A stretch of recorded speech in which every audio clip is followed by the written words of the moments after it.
Ladies and gentlemen, let's burst the bubble of the media fuckheads, the only way to call them, saying that Shohei Ohtani is the greatest player of all time in Major League Baseball.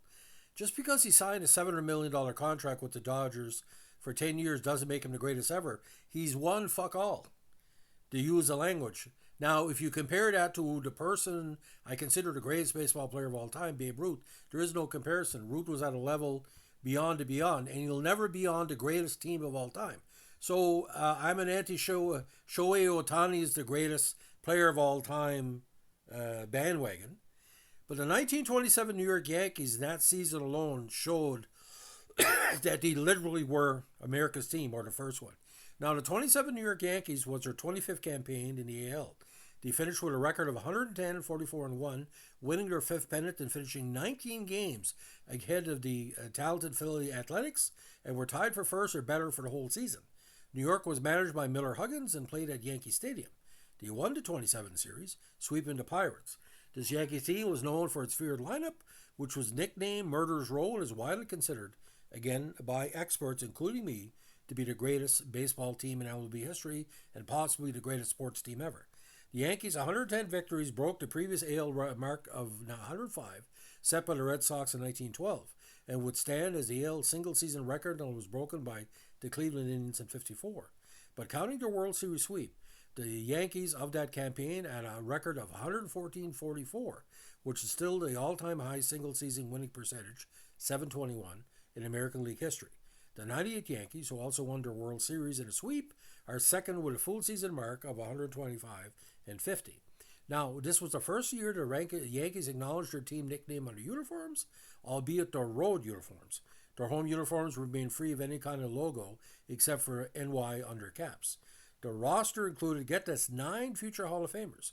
Pitcher Herb Pennock and Wade Hoyt, infielders Lou Gehrig and Tony Lazzeri, outfielder pitcher Babe Ruth and Earl Coombs, manager Miller Huggins, team president Ed Barrow, and owner Colonel Jacob Rubert. Now, with the race long since decided, the nation's attention turned to Babe Ruth's pursuit of his own home record, set in 21 at 59. Early in the campaign, he expressed doubts about his chances. I don't suppose I'll ever break that 21 record. To do that, you got to start early, and the pitchers have to got to pitch to you. I don't start early, and the pitchers haven't pitched to me in 4 seasons. I get more bad balls a hit than any other 5 men, and fewer good ones.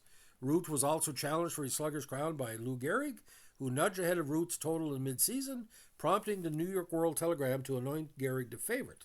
But Root caught Gehrig, who had finished with 47, and then make a remarkable last leg of the season, hitting an impressive 17 home runs in September.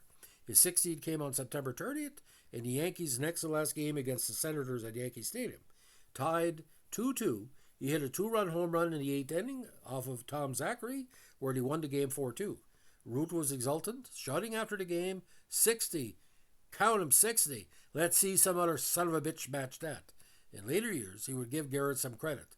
Pitchers began pitching to me because if he passed me, he still had Lou to contend with. In addition to his career-high 60 home runs, he batted .356, drove in 164 runs, and slugged .772. Now, just to recap this for the fans, he only hit 4 home runs in April that year. May, he had a quick start, hit a lot of dingers, but it was later on in the season, especially June and July, where he started to heat up. Now, his 35th of the season came on August 5th, 27, against George Smith in the bottom of the 8th, and it was a victory. Now, what was kind of ironic about this, ladies and gentlemen, a lot of these games were double headers that hit his majority of his home runs.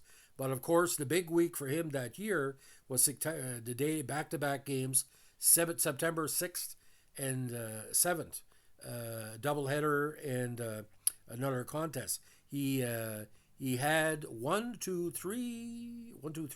4 or 5 home runs in literally 3 games over 2 days. Now, September 13th, he had 2 homers. The 29th, he had 2 as well. Now, season standings, the closest one was the Athletics, 91 and 63 with 19 games back. Yankees were 57 and 19 at home and 53 and 25 on the road. Now, ironically, they had probably some of the best records.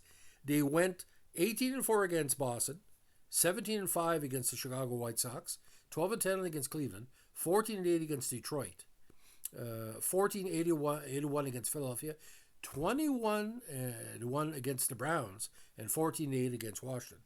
Now the roster is just completely impressive. The pitchers on the team: Walter Beal, Joe Girard, Wade Hoyt, Wiltsey Moore, Herb Pennock, George Pipgrass, Dutch Ryder, Bob Shockey, Urban Shocker, Miles Thomas. Catchers: Pat Collins, Johnny Grabowski, and Benny Beno.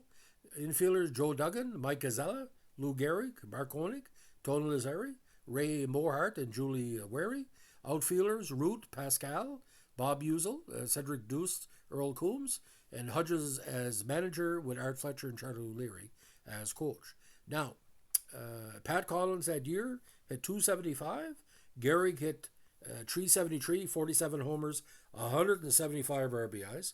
Lazzari, 18 homers, 102 RBIs, hit 309.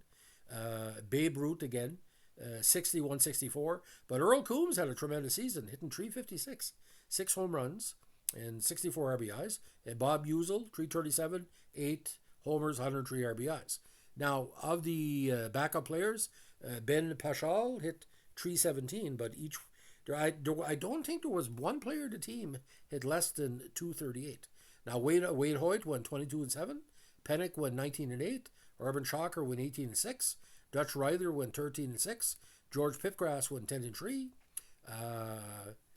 Wiltsey Moore in 50 games pitched 19-7, Miles Thomas 7-4, Bob Shockey went 2-3 with 4 saves, Joe Girard 16 games, and Walt Beal had 1 contest.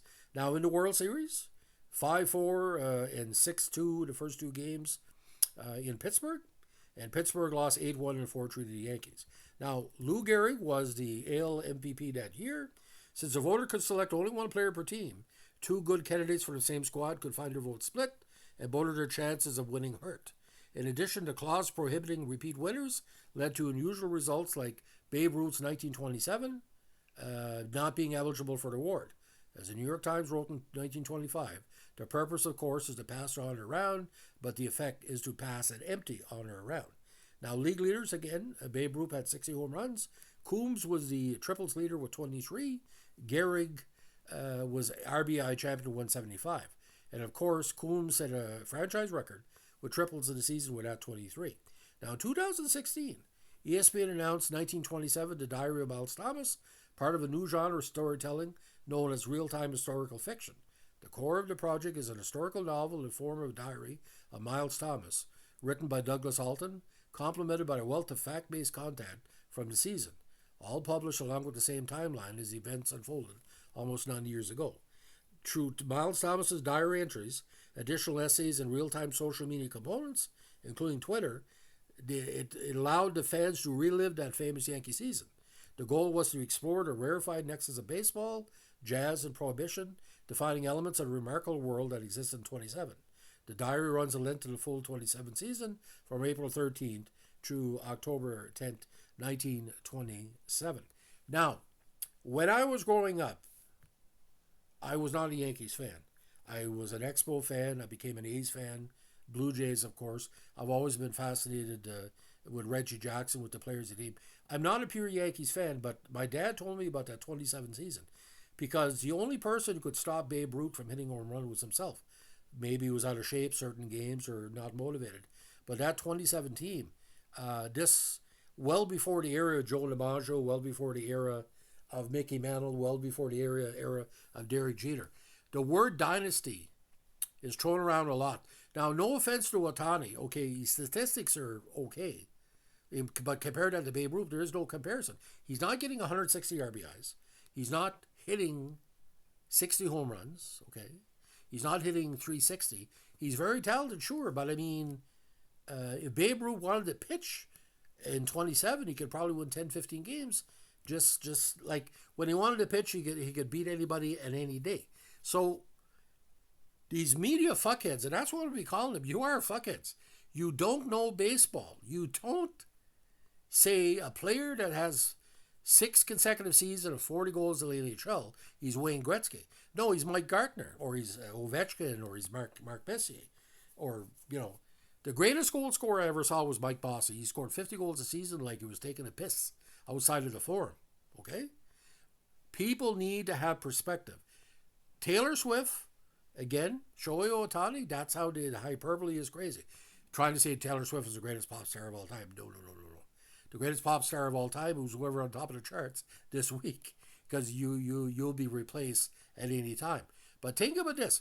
You look at every writer that's over the age of 40, any media pundit like me, they say, who is the greatest hockey team of all time?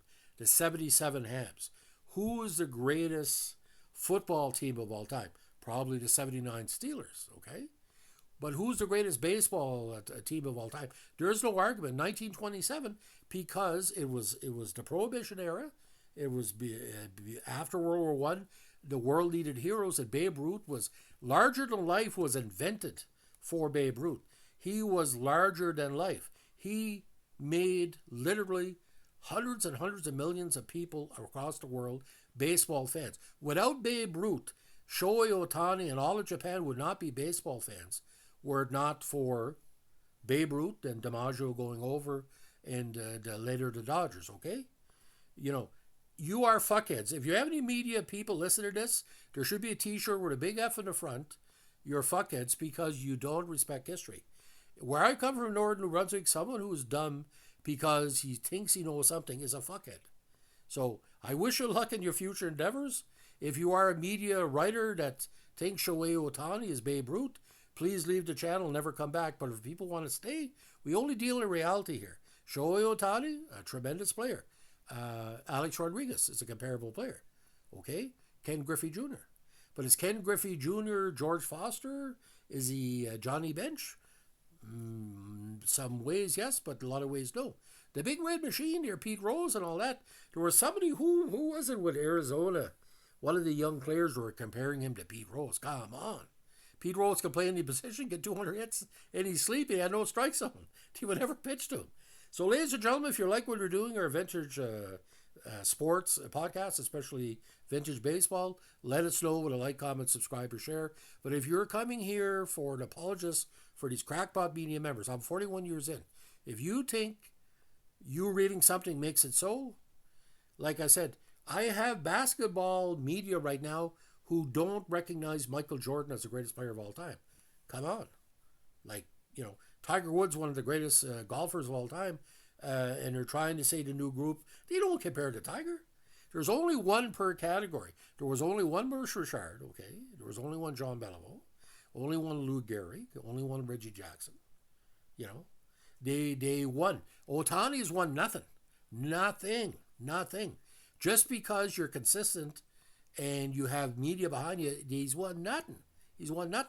It's like saying a lightweight with 12-0 record coming up from the bowels of Puerto Rico is better than Roberto Duran. You know, stop the madness. Thanks for listening. Bye.